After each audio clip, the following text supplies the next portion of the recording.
실시간 정보 브리핑입니다. 중국이 미국에 맞서 보복 관세를 발효하며 미중 무역 전쟁 2라운드가 본격화했지만 양국이 합의점을 찾지 못해 도널드 트럼프 1기 때처럼 장기전이 펼쳐질 가능성이 높아지고 있습니다.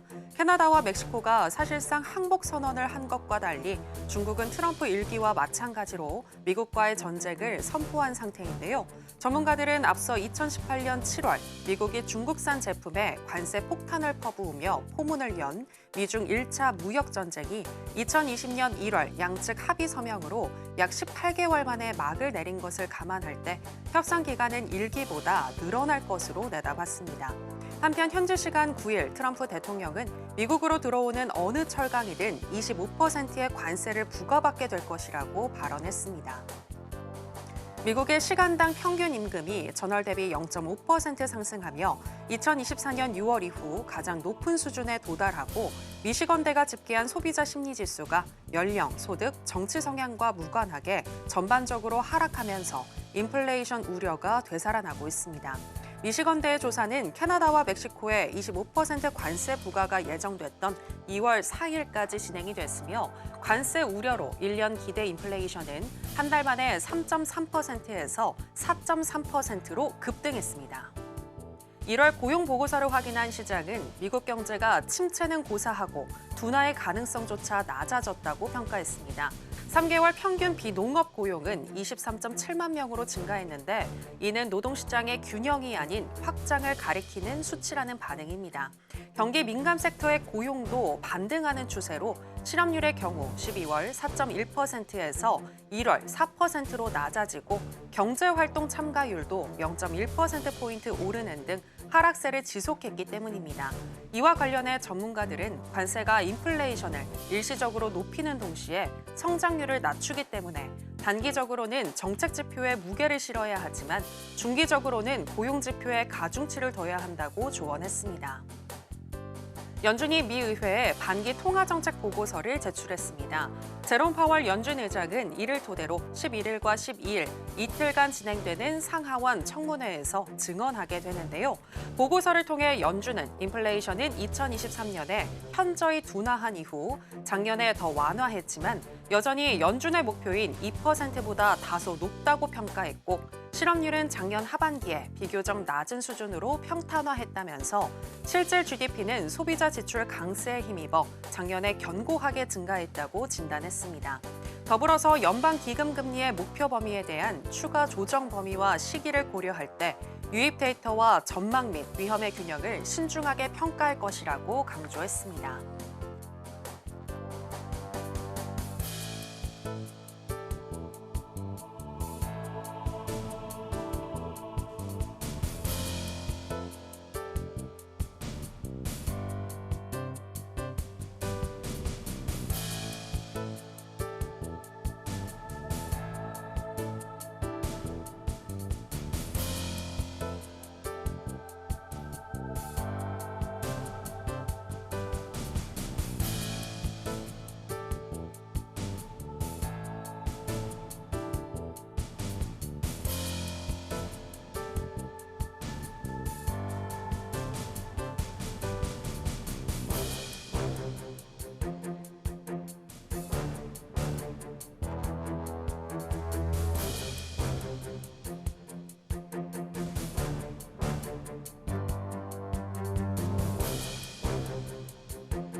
지금은 해선시대. 여러분 안녕하세요. 해외 선물 상황을 가장 빠르게 알려드리는 시간 해선시대 정유현입니다.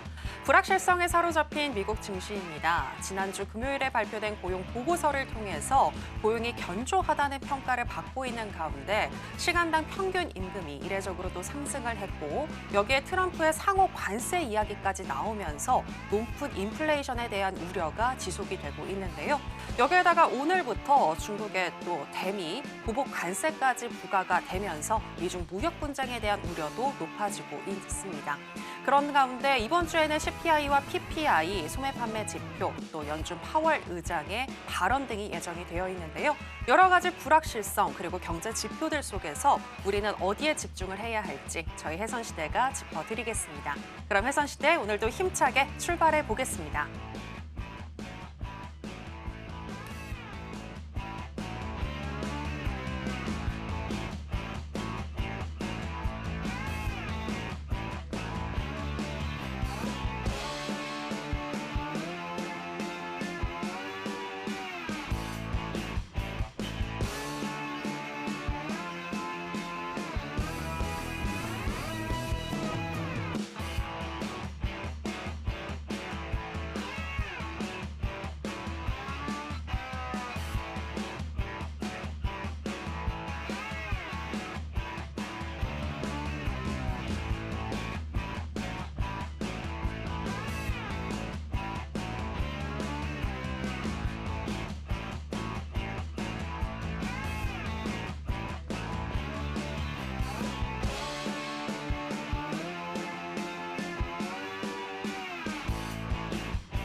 네, 해외 선물계 1타 강사 성견 마스터 나왔습니다. 마스터님 안녕하세요. 네, 안녕하세요. 네, 시청자 여러분들께도 인사 부탁드립니다. 네.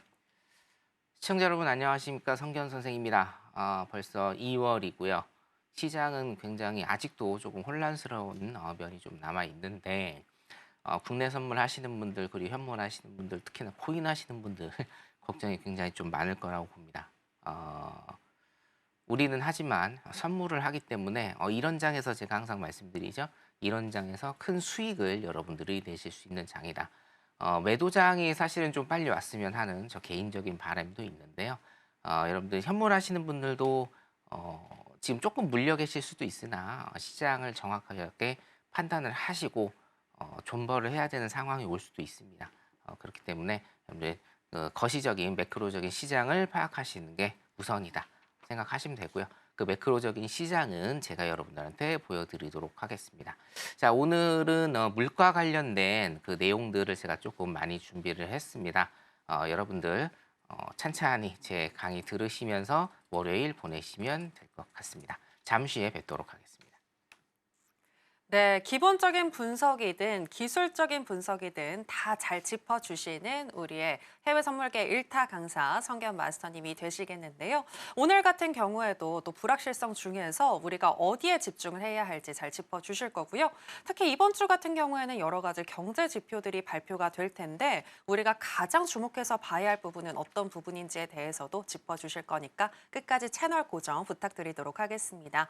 그리고 방송 이후에도 성견 마스터님과 함께 하실 수 있는 방법 지금 하단에 나가고 있는데요. 내용 참고하셔서 방송 이후에도 좋은 정보 많이 얻어가셨으면 좋겠습니다. 자, 그러면 혜선시대 본격적으로 출발해 보겠습니다. 먼저 나스닥 선물부터 개장 전에 어떻게 흘러가고 있는지 시세 체크와 더불어서 이슈 체크 그리고 전략까지 알아보겠습니다. 네, 먼저 나스닥 선물 차트 살펴보시겠습니다. 지난주 금요일 미시간대가 집계한 기대 인플레이션이 급등을 했고 또 트럼프 대통령의 상호 관세 소식에 지난주 상승분을 대부분 반납을 했었는데요. 하지만 오늘 같은 경우에는 다시금 매수세가 들어오고 있습니다. 개장 전에 우상향하는 흐름이 나타나면서 11시 1분경에는 21,791포인트 선까지 터치를 했고요. 현재는 0.9% 정도 상승한 21,781포인트 선 지나가고 있습니다. 자, 그러면 나스닥과 관련한 이슈도 이야기 나눠보도록 하겠습니다. 네, 금요일에 발표가 된 미시간대가 집계한 기대 인플레이션이 급등을 하는 등 인플레이션에 대한 우려가 날로 또 높아지고 있는데요. 이와 관련해서 이야기를 나눠보도록 하겠습니다. 마스터님, 네, 요즘에 이렇게 인플레에 대한 우려가 높아지다 보니까 또 연준의 주요 인사들은 당분간 좀 연준이 계속 금리를 동결할 것이다 이런 발언을 내놓고도 있거든요. 네네. 이와 관련해서 마스터님 어떻게 보시나요? 일단 제가 여기에 관해서는 조금 오늘 여러분들 이제 월요일입니다. 월요일은 매매 많이 안 하시는 거 아시죠? 예, 그래서 제가 일단 설명을 좀 드릴게요. 금요일에 일단은 미시건대 기대 인플레이션이죠. 기대 인플레이션. 요거 이제 발표가 났고요. 이번 주에 뭡니까? CPI, 그죠? 예. 소비자 물가 지수 발표가 일단 있습니다. 여러분 기대 인플레이션 같은 경우에는 제가 설명을 굉장히 좀 많이 드리는데 expected, 네. 설명을 좀 많이 드리는데 이거 굉장히 중요하거든요. 인베스팅닷컴 기준으로 미시건대 기대 인플레이션이 별 1개 내지 이제 2개 정도, 이제 별 3개가 가장 이제 중요도가 높은데요. 1개 내지 2개 정도인데 사실상 금리라는 것 그리고 물가라는 측면을 봤을 때는 기대 인플레이션이 오히려 지금 CPI 소비자 물가 지수나 아니면 PC 개인 소비 지출 같은 그런 것보다도 조금 더 많이 중요한 포지션을 차지하고 있다고 보시면 됩니다. 기대 인플레이션은 워낙 제가 좀 많이 설명을 드렸는데 모르시는 분들을 위해서 그리고 아시는 분들도 기억의 복기를 위해서 공부를 위해서 제가 한번 다시 이게 왜 중요한지 설명을 좀 드리겠습니다. 기대 인플레이션은 제가 이거를 이제 예상 인플레이션이라고 많이 예상 인플레 여러분들한테 설명을 드리죠. 그러니까 내가 예상하는 겁니다. 쉽게 얘기해서 여러분들께서 내가 있고요. 향후에 1개월, 2개월 혹은 뭐 6개월도 상관없고요. 1년도 상관없습니다. 물가가 어떻게 될 것이냐. 물가가 어떻게 될 것이냐. 나한테 앙케이트 조사를 하는 겁니다. 조사를 해서 지금 예를 들면 지금 이제 CPI 기준, 소비자 물가 지수 기준으로 2.9% 정도 됩니다. 그죠? 2.9% 정도 되는데 당신이 현장에서 느끼기에 다음 달 3월 다음 달에 인플레이션이 어느 정도 될 것 같은지 나한테 물어보는 거예요. 그럼 나는 답변을 할 수가 있겠죠. 지금 내가 체득하는 경기는 물가가 오를 것이다. 저는 다음 달에 3.0% 정도 될 것이라고 예상을 합니다. 혹은 저는 2.8%로 떨어질 것이다라고 예상을 합니다. 등등 오르거나 혹은 떨어지는 걸로 여러분들이 답변을 하실 수가 있어요. 이거는 말 그대로 그냥 예상입니다. 그리고 내가 기대하는 것들이에요. 그래서 그냥 얘기할 수가 있는 겁니다. 그냥 얘기할 수가 있는데 이 그냥 얘기한다라는 게 엄청난 파장을 몰고 오는 지표다라는 거죠. 그렇죠? 자, 내가 이렇게 생각을 해볼게요. 자, 기대 인플레이션이 지금 왜 중요한지. 제가 우리 이제 금리 인상 초기부터 금리 인상하기 직전부터 테이퍼링 시대 때부터 제가 노동지표 여러분들이 굉장히 관심 있게 보셔야 된다라고 제가 말씀을 드렸고 첫 번째 뭡니까? 구인이직 보고서 두 번째 신규 실업수당 청구 건수 세 번째 GDP 여기 이제 잠재 성장률 포함 네 번째 뭡니까? 비농업 부분 고용지표 비농지표죠? 가장 베스트 오브 베스트 다섯 번째 비농 다음에 실업률 요것도 베스트 오브 베스트입니다. 자, 요거 노동지표 일단은 보시라고 말씀을 제가 지속적으로 금리 인상 전 테이퍼링 시대부터 지속적으로 제가 말씀드렸던 거고 여러분들 이제는 기대 인플레이션 요거 일단 주목하셔야 됩니다. 요거 제가 굉장히 좀 많이 말씀드렸어요. 그러니까 방금 전에 설명을 일단 드렸다시피 내가 예상하는 인플레이션이에요. 다음 달 혹은 다다음 달 6개월, 1년 후에 내가 기대하는 인플레이션, 예상하는 인플레이션인데 이게 왜 중요하느냐. 결론적으로 말씀을 드리면 요거 결론 좀 이따 할게요. 그래서 내가 3월에 자, 현재 2.9%란 말이에요. 인플레이션이 실제로 2.9%입니다. CPI 기준으로. 자, 이게 3.0%까지 오를 것 같아요. 자, 그런데 나는 사업을 하는 사람입니다. 사업을 하는 사람이에요. 내가 예를 들면 여러분들 뭐가 있을까요? 그냥 의류업을 한다라고 합시다. 의류업을 하는 사람인데 자, 물가가 오를 것 같다는 얘기예요. 물가가 오른다라는 건 뭡니까? 물가의 뜻은 뭐예요? 물건 물자의 가격 가짜죠. 물건의 가격입니다. 물건의 가격. 이게 뭐예요? 물가. 그러니까 물건의 가격이 오를 것 같다. 어떻게 해요? 2.9%에서 3.0%로 오를 것 같다라고 생각이 들어요. 자, 그러면 현재 2월입니다. 현재 2월인데 내가 3월에 예측을 하는데 물건의 가격, 내가 갖고 있는 의류 가격이 오를 것 같아요. 그럼 여러분들이 사장이라고 가정을 하면 자, 여러분들 2월 달에 혹은 3월 달에 시장에 내가 의류를 공급할까요? 자, 다시 2월 달이 지금 2.9%인데 3월 달에 인플레이션이 3.0%라고 내가 예상을 해요. 물건의 가격이 오릅니다. 내가 가진 옷의 가격이 오릅니다. 이해되시죠? 자, 그러면 나는 2월 달에 시장에다가 옷을 공급을 할까요? 안 할까요? 굉장히 쉬운 문제입니다. 어떻게 해야 되겠어요? 안 할 겁니다. 이유가 뭐죠? 내가 2월 달에 시장에 공급을 하게 되면 2.9%밖에 못 먹는데 이익을 못 취하는데 3월 달에 공급을 하면 3.0%의 이득을 취할 수가 있어요. 그러면 2월 달에 내가 시장에 이 의류를 상품을 공급하냐고요. 상품 공급을 아예 안 해버립니다. 이해되시죠? 자, 우리 여기 수요와 공급 법칙 일단은 보겠습니다. 수요와 공급 법칙 일단은 보겠습니다.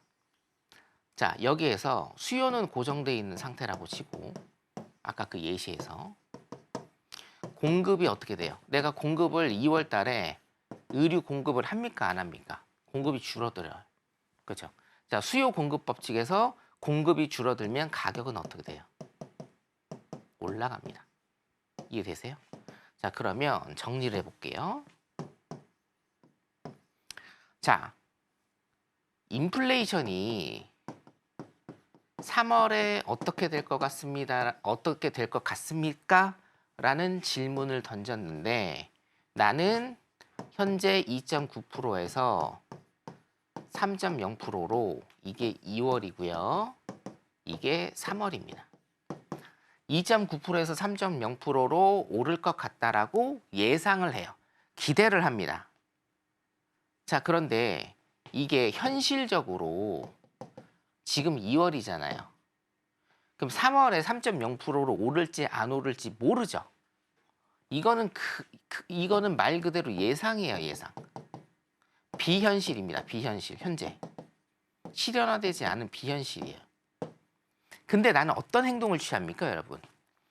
다음 달에 3.0%로 오를 것 같다라는 예상 때문에 현재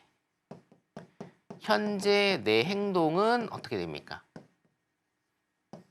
시장에 상품을 공급하지 않아서 공급량이 줄어드니까 뭐예요? 가격이 오릅니다. 이 가격이 뭐예요? 물가입니다. 물건의 가격. 이해되세요? 자, 여기에서 굉장히 중요한 프로세스가 지금 나오죠. 여러분들 제가 비유를 드는 것 중에 옛날에 탐 크루즈가 나왔던 마이너리티 리포트라는 영화가 있거든요. 딱 이겁니다. 범죄를 아직 저지르지 않은 사람을 예언자를 통해서 너는 범죄를 하루 이틀 몇 시간 후에 저지를 거야. 그래서 지금 체포를 하는 거거든요. 똑같습니다. 기대 인플레이션이 그래서 굉장히 무서운 거예요. 현실화되지 않은 3.0%를 내가 예상을 해서 예상한 나의 생각이 지금 현재 내 행동을 좌우하게 됩니다. 그래서 현실적으로 어떻게 돼요? 현실적으로 일어나지 않은 일을 내가 예측을 해서 이 예측이 내 현재의 내 행동을 결정짓게 되고 내 행동이 뭡니까? 실제로 가격이 오르는, 물가가 오르는 이런 현상을 만들어내는 겁니다. 이해되시죠? 그래서 기대 인플레이션이 굉장히 중요한 거예요, 여러분.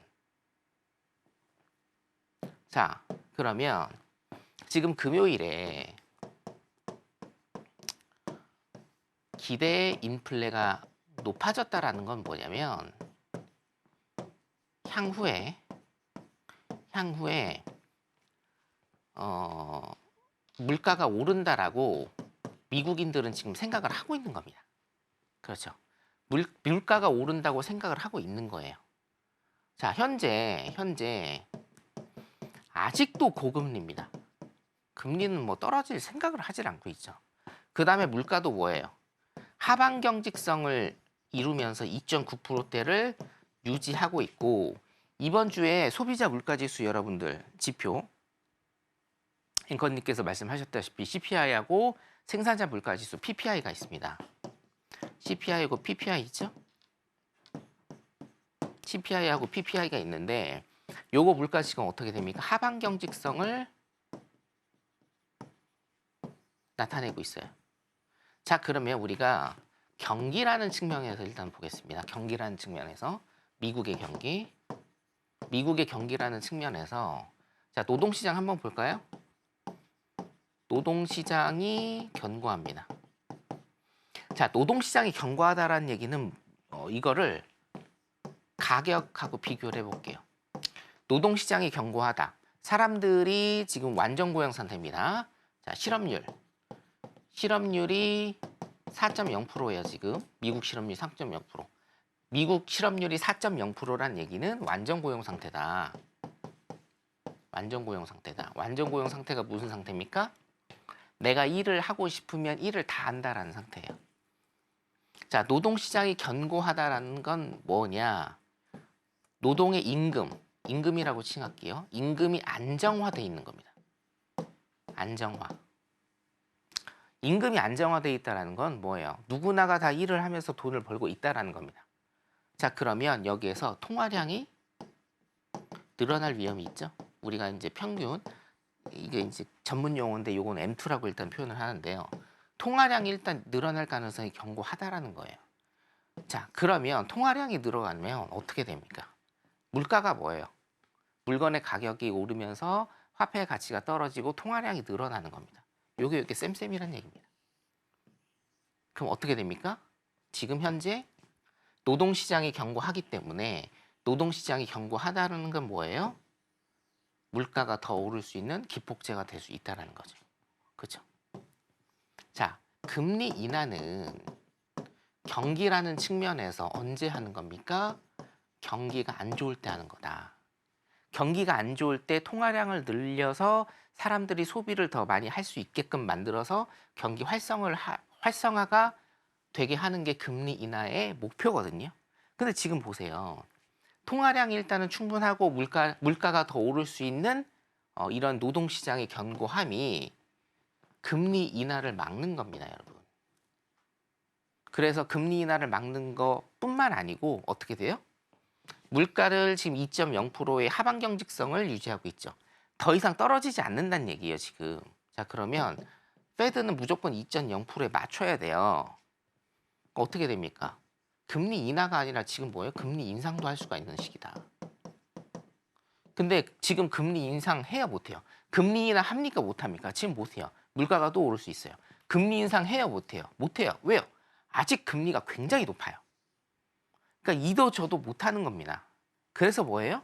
계속 이런 지표들만 페드도 보고 있는 실정이다 라고 여러분들이 정리를 하시면 됩니다. 여러분들이 지금 보셔야 될 건 뭐냐면 자, 원래는 경기 사이클상 경기 침체가 오면서 어떻게 돼요?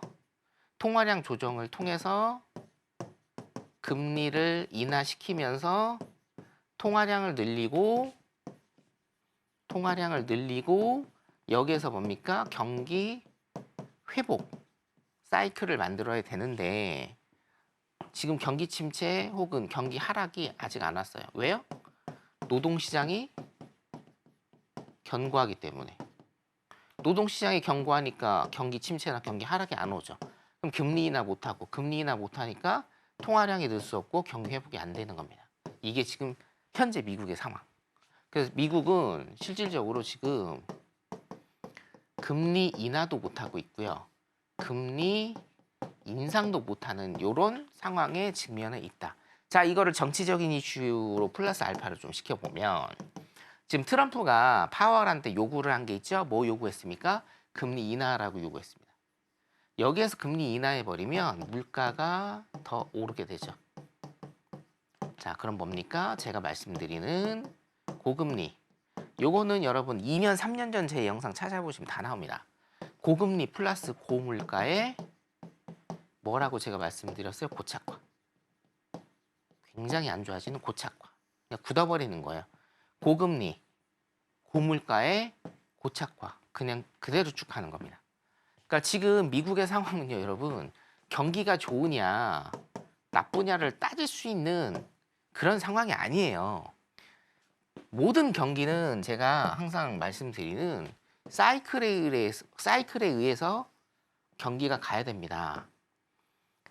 인플레이션이 높아졌을 때 금리 인상을 통해서 인플레이션을 낮추고 그 부작용으로 경기 침체가 오고 그때 금리 인하를 해서 통화량을 늘리면서 리커버리하는 단계로 가고 리커버리에서 조금 과도하게 다시 경기가 굉장히 활성화되고 뜨거워지는 이 정점에서 뭡니까?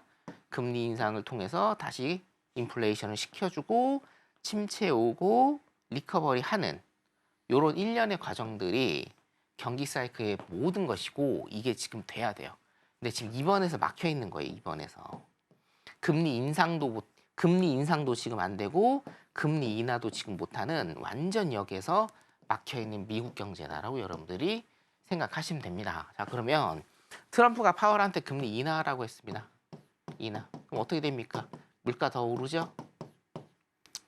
자, 금리 인상합니다. 어떻게 됩니까?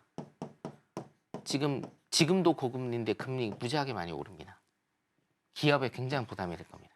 자, 그래서 이도 저도 못하는 상황에서 금요일 날 뭐가 발표됐어요? 미시건대 기대 인플레이션. 기대 인플레이션이 높아진다. 기대 인플레이션이 높아진다. 그럼 사람들이 어떤 행동을 취하겠습니까? 뭘 하든지 간에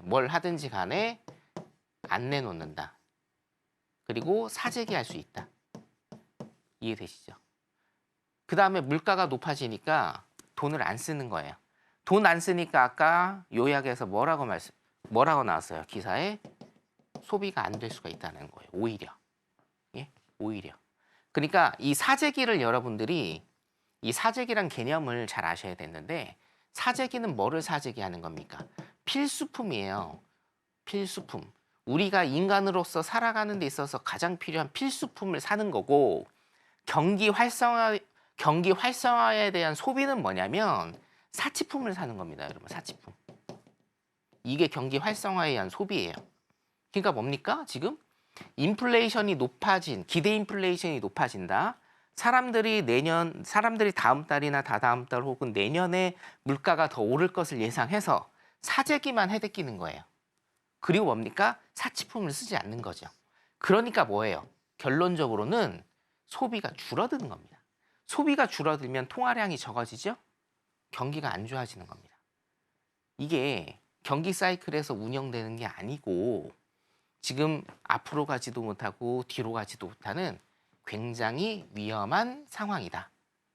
사실은 미국 경기는 뭐 좋다고 보는 사람들도 있습니다. 노동시장이 워낙 견고하기 때문에. 근데 이것도 사실은 제가 구인이직 보고서에서 예전에 다 설명을 드렸습니다. 지금이야 이민자들이 다시 코로나 팬데믹 이후로 많이 들어왔지만 아직도 부족하기 때문에 그거는 다른 현상으로 일단 보셔야 되고요.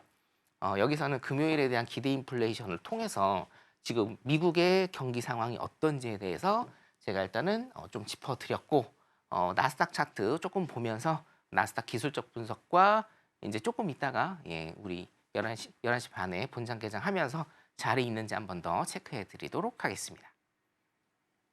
네, 기대 인플레가 왜 중요한지에 대해서 짚어주셨고요. 원래 현재 같은 경우에 고용 침체가 일어나야 하는데 현재 고용 침체가 아닌 고용이 견조한 것으로 나오고 있고 여기에다가 인플레이션율도 쉽게 떨어지지 않으면서 미국이 특히 연준이 진퇴양난인 현상에 갇혀 있는 모습에 대해서 설명을 해주셨습니다. 자, 그렇다면 우리는 이런 상황 속에서 또 어떻게 우리가 공략을 해야 할지에 대해서 잠시 후에 짚어드리도록 할 거고요. 짧게 마스터님 하나만 더 여쭤보도록 하겠습니다. 그렇다면 이번 주 같은 경우에는 물가 지표, 경제 상황에 또 크게 영향을 줄 수 있을까요? 어떻게 보시나요? 별로 영향을 크게 못 미친다라고 보이고요. 네. 자, 지금 한 2달간 우리 소비자 물가 지수하고 생산자 물가 지수 등을 보면 시장의 변동폭이 굉장히 작아지는 것을 느낄 수가 있어요. 시장의 변동폭이 작아진다는 건 뭐냐면 더 이상 그것이 이슈가 아닐 수가 있다는 거죠. 자, 그래서 소비자 물가 지수하고 생산자 물가 지수, 물론 우리가 이제 수익을 낼 만큼의 틱수리가 왔다 갔다 하기는 하는데 예전처럼 막 700틱, 800틱, 1000틱까지 한 번에 이동을 하는 이런 모습은 여러분들이 더 이상 기대를 안 하시는 게 낫고, 단 이런 거는 있죠. 만약에 이제 이번에도 그 CPI 같은 경우에 2.9%를 예상을 하는데 더 높이 오른다. 뭐 3.2%, 3.3%다. 그러면서 시장이 굉장히 많이 요동을 치겠지만 그 채널 안에서 움직인다라고 하면 어차피 그렇게 크게 여러분들이 예전에 보셨던 그 CPI의 움직임은 아마 못 보실 거다라고 해서 안전매매 위주로 여러분들이 보시는 걸 제가 강력하게 추천드리도록 하겠습니다.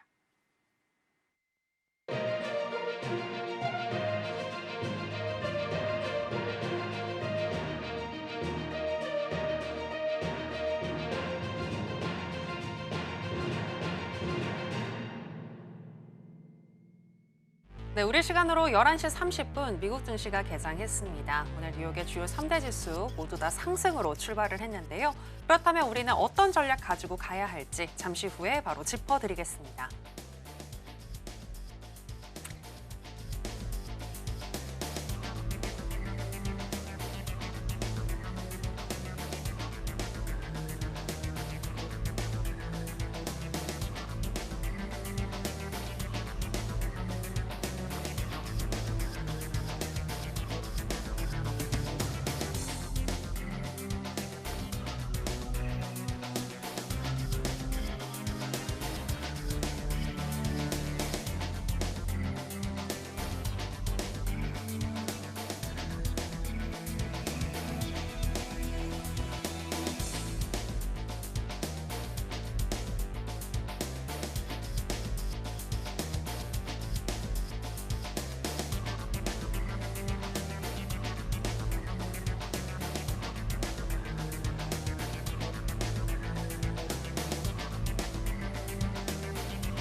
네, 그럼 나스닥 선물부터 개장 이후의 전략 알아보겠습니다. 먼저 인베스트인닷컴에 따르면 기술적인 분석 어떻게 하고 있는지 짚어드리겠습니다.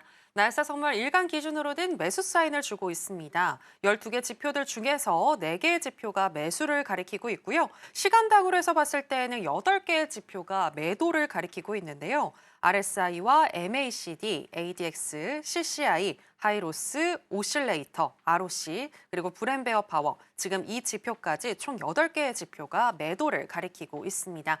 그렇다면 마스터님의 의견은 어떠하신지 팻말을 통해서 알아보도록 하겠습니다. 마스터님 팻말 준비해 주시고요. 가보도록 하겠습니다. 현재 나스 선물 0.74% 정도 상승 중에 있는데요. 자, 마스터님의 의견 알아보겠습니다. 하나, 둘, 셋. 빠밤, 관망 사인 주셨습니다. 네. 네, 마스터님 왜 관망일까요? 오늘 웬만하면 제가 자리를 좀 드리려고 하는데 네. 분봉 잠깐 보죠. 네, PDP 분봉 잠깐 보도록 하겠습니다. 자, 일단은 나스닥 분봉, 3분봉을 일단은 보면 어, 지금 요 선은 보지 마시고요. 여러분 캔들만 일단은 보시면 이 박스장이 일단은 갇혀 있는 모습 보이고 있죠. 그리고 이게 제가 이제 조금 많이 좁혀 가지고 그런 건데 조금 넓게 보면요. 넓게 보면 이 캔들도 굉장히 도치 형태 아래 꼬리 윗꼬리 많이 지금 주면서 소위 얘기해서 우리가 이제 굉장히 많은 흔들기 개미털기라고 하는데요. 굉장히 많이 흔들기를 하고 있다. 이런 상황에서는 컷만 따이고 그냥 손절을 치고 가는 경우가 굉장히 좀 많기 때문에 지금 현재 개장하고 나서 크게 볼 자리는 없습니다. 이런 현상이 왜 발생을 하느냐 일봉상 일단 보도록 하겠습니다. 여러분들 일봉을 보시면 자 어떻습니까? 여기에서 여기까지 그렇죠? 여기에서 여기까지 박스를 계속 그리고 있다라는 거죠. 그러니까 일봉상 박스를 그리고 있어요. 일봉상 추세를 그리고 있는 것이 아니고 일봉상 박스를 보이고 있다라는 것은 무슨 얘기입니까? 그 박스 안에서 하루에 그 박스 안에서 굉장히 많이 횡보와 박스를 준다는 얘기예요. 이해되시죠? 자, 그렇기 때문에 우리가 실질적으로 매매를 할 때는 뭐 이런 장들 그렇죠. 이렇게 쭉쭉쭉쭉 올라가는 캔들이 작아도 이렇게 올라가는 장이 있는 반면에 이렇게 뭡니까? 박스 횡보를 치는 장이 있기 때문에 분봉상에서도 이게 실현이 된다라고 여러분들 일단은 보시면 되겠습니다. 그래서 진폭도 지금 별로 나오지 않고 해서 여러분들 나스닥은 오늘 조금 위험하지 않을까 제가 개인적으로 일단 그렇게 생각이 들고요. 한두 번 정도 붙으시고 제 기법 있잖아요. 한두 번 정도 붙으시고 그냥 일단 손을 터시는 것도 월요일이기 때문에 좀 많이 좋아 보인다라고 말씀 좀 드리고 싶습니다. 나스닥을 일단 가볍게 이 정도 보고 이따가 자리가 한번 다시 나오면 제가 말씀을 드리도록 하겠습니다. 네, 현재 박스 횡보장을 보여주고 있는 나스닥 선물인데요. 이럴 때에는 보수적으로 접근하는 게 좋겠다라고 하시면서 관망 사인 주셨습니다. 때로는 이렇게 자리가 안 보일 때는 또 쉬어가는 것도 하나의 매매 전략이 될 수 있다는 거 여러분들 기억을 해보시길 바라겠고요. 자, 그렇다면 마스터님, 현재 지금 또 타점이 보이는 다른 종목이 있을까요? 아니면 크루드 오일 살펴볼까요? 오일 일단은 보도록 할게요. 네, 그러면 타점이 오일. 지금 보이지는 않네요. 오늘 희한하게. 아, 그런가요? 네, 알겠습니다. 일단 그렇다면 5일 현재 어떻게 흘러가고 있는지 시세 한번 체크해 보도록 하겠습니다.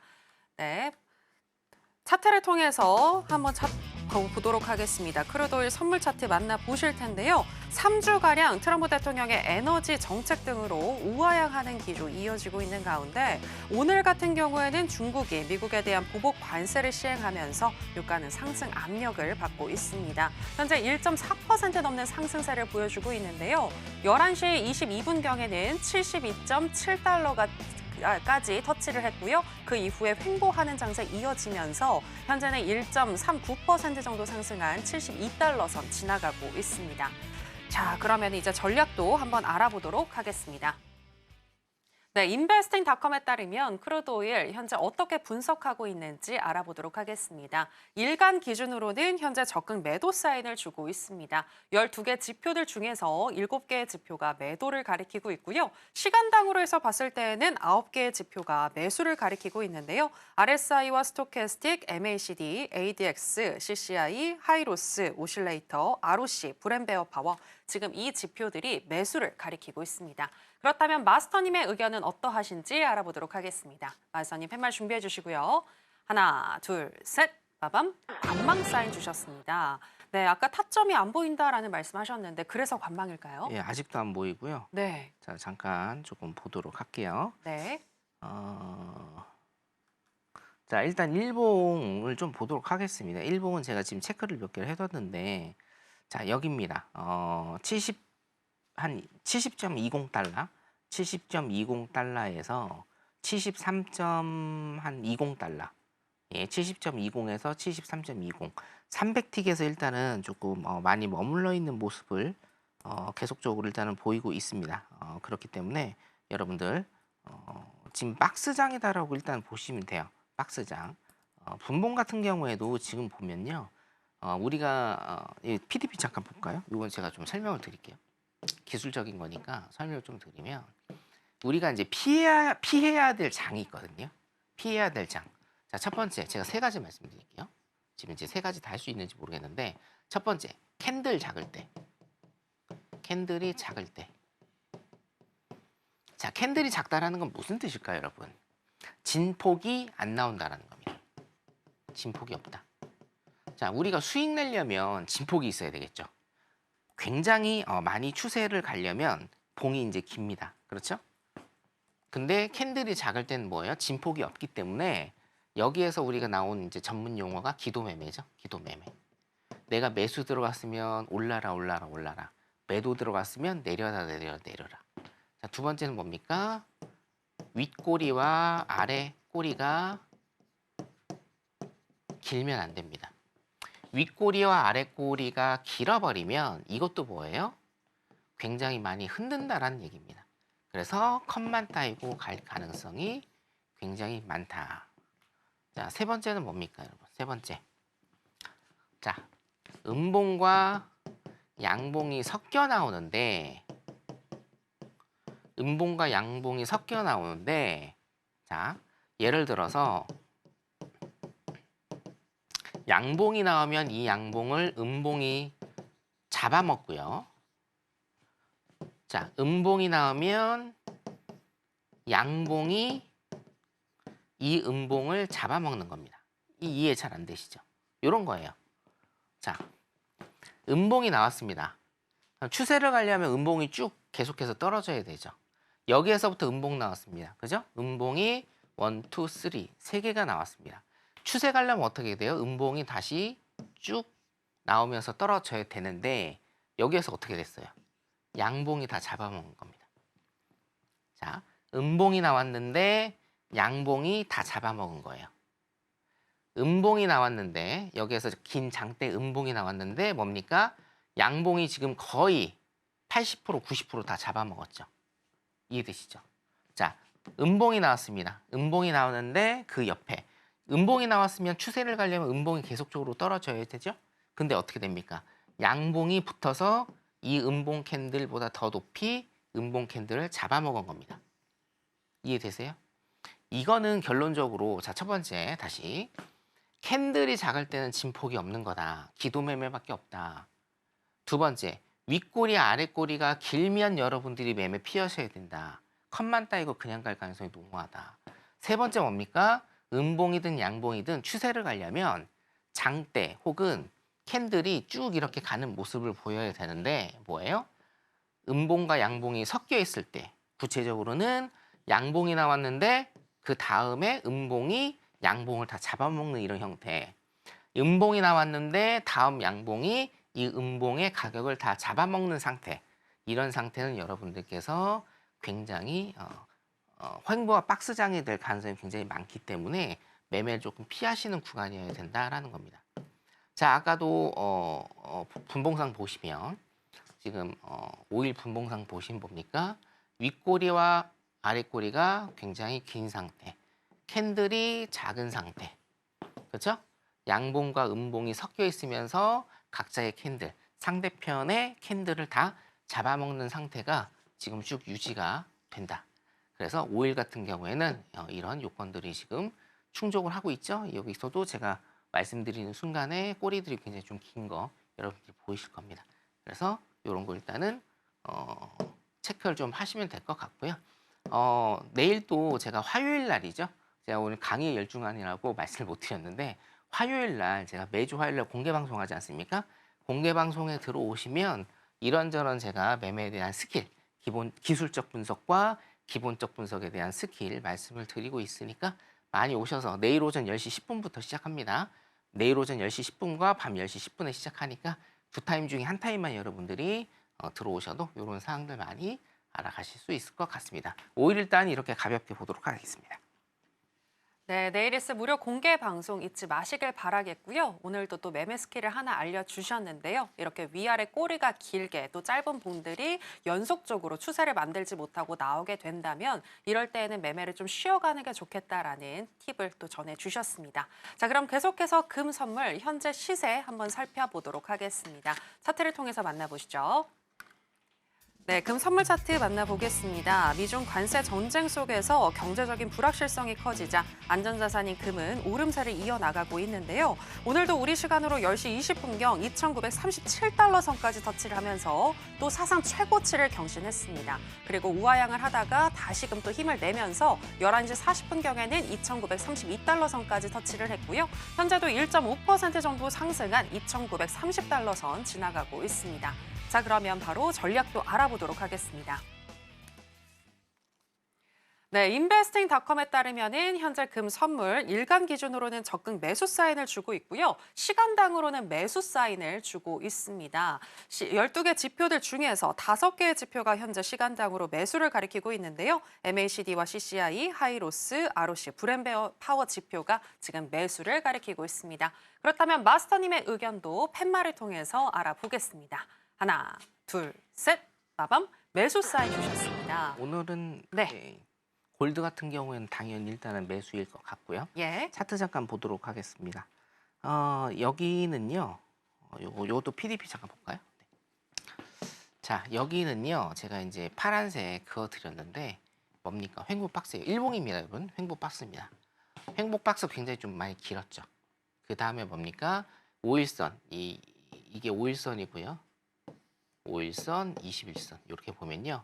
5일선 눌림 주면서 지속적으로 종가상 굉장히 좋은 차트고 좋은 캔들이거든요. 매도도 마찬가지인데 핵심은 5일선이라고 일단 보시면 돼요. 왜냐면 우리가 해외 선물은 단타 위주로 일단 조금 하고 있기 때문에 핵심은 5일선이라고 일단 보시면 되고 종가상 5일선 위로 가면서 굉장히 잘 가고 있는 모습입니다. 그래서 기본적이나 기술적 분석상 골드는 일단은 매수 쪽으로 여러분들이 보시는 게 맞다. 이렇게 일단은 보시면 될 것 같고, 자, 분봉 잠깐 보도록 할까요? 네, 분봉을 일단 보면 이 분봉도 일단은 마찬가지입니다. 오늘 조금 늘려볼게요. 늘려보면 자, 2월 10일부터 이평선을 위주로 쭉 굉장히 잘 가고 있는 모습 일단은 보고 있죠. 이평선, 장기 이평선까지 일단은 좀 맞아주면서 121선인데요. 여러분들 실질적으로는 121선까지 일단 보시지 않아도 되고 5일선과 21선 조금 많이 보겠다, 조금 길게 보겠다 하시면 61선까지 일단은 보시는 형태. 쭉 보시면 이거를 매도라고 보시는 분들은 없을 겁니다.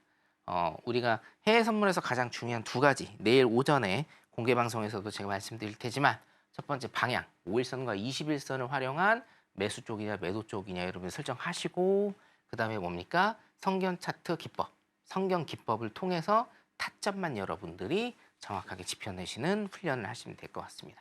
요거 같은 경우에 방향성과 타점 같은 경우에도 제가 매주 화요일 날 공개 방송을 통해서 여러분들한테 알려드리고 있으니까요. 내일 오전에 확실하게 제가 보여드리도록 하겠습니다. 내일 오전에 뵙겠습니다.